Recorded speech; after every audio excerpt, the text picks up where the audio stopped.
ఆత్మీశ్వాంతిలని వారి ధన్యులు పల్లవ రాజు వారిది అతీత వార్త 5వ అధ్యాయము 2వ వచనము.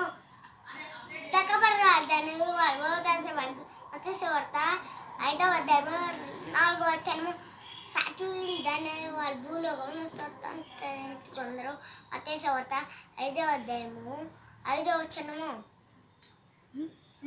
నీతి నిమిత్తము ఆగిలే దప్పుగా గలవారు తృప్తి పడితే మత్తయి వార్త 5వ అధ్యాయము 6వ వచనము. స్లోగా చెప్పాడు. ఆత్మీయమైన దీనులైన వారు ధన్యులు పరలోక రాజ్యం వారిదే మత్తయి వార్త 5వ అధ్యాయము 2వ వచనము. దుఃఖపడి వారు ధన్యులు వాళ్ళు ఓదార్చబడతారు మత్తయి వార్త 5వ అధ్యాయము 4వ వచనము.